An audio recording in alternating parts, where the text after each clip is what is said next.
the two sunflower plants are at different stages. This one, which isn't very tall, it's around 5 foot tall, its flower head has started to dry up somewhat, and you can just about see those seeds. And yet the other one has opened up in the last week or so. It's actually a much bigger flower. It's got a much more significantly sized diameter, and we're going to get the seed production on that one a little bit later. Right, I've got here the sunflower head that I removed from the main stem a couple of weeks ago, and I put it in the greenhouse with plenty of sunlight to try and dry it further. Now you can hear from the crinkling sound of these petals that this flower head has probably done as much drying as it needs to. And I'm just teasing out these seeds, just taking a closer look at it.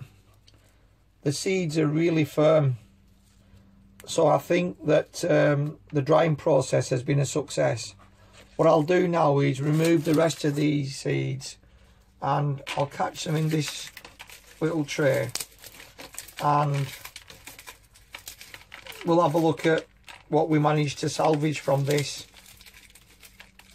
Now, I know that from talking to a lot of people, sunflower seeds are edible, and in the past, when we've grown the sunflowers, we've let the seeds just remain on the flower and not really done much with it.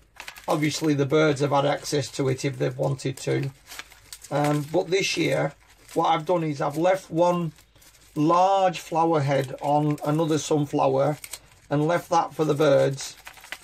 And I thought I'll do a trial this year of seeing if we can do anything with these seeds. So I'll carry on with the rest of this seed collecting, and we'll have a look at what we managed to gather. So I'm just about to get the last little bit, and you can see it's got a honeycomb structure to it. Some of the seeds just drop out very easily, and others are a bit more reluctant and a bit fidgety to get them.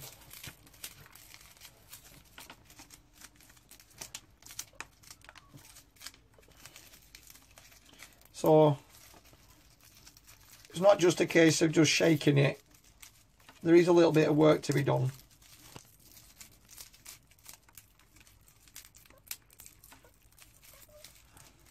Right, we've got most of them there.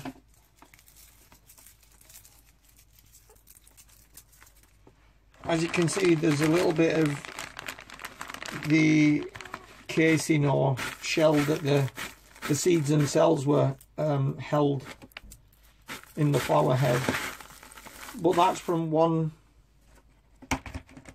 sunflower. Just got a few more here from the tray, and I believe you can use these in the kitchen in terms of maybe using them as additions to breads and things like that. Now, I'm not going to be saying too much about that because it's something I've never done before, and I myself will need to do a bit of research on how I might best use these sunflower seeds.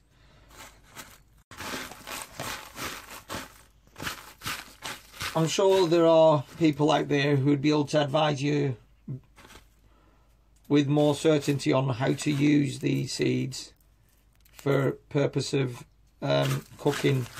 I know that you can use them in bread making and things like that, but I'm not going to be saying too much about that because that's not my area of expertise. But if nothing else, we've got seeds for planting sunflowers in the future ourselves, so yeah, there's plenty of seed sowing material here. And like I said, we've got another sunflower that we've left intact for the birds to try and get a hold of. So this is the other sunflower that I've left intact. It's actually a much larger flower head, and I think it's a good idea to leave this for the birds, particularly as the weather's changing. If they've got access to a food source, then that's an advantage of having more than one sunflower, I guess, this time round. So, but here is the small tray of sunflower seeds that I've managed to harvest from this sunflower here. So it's not bad at all.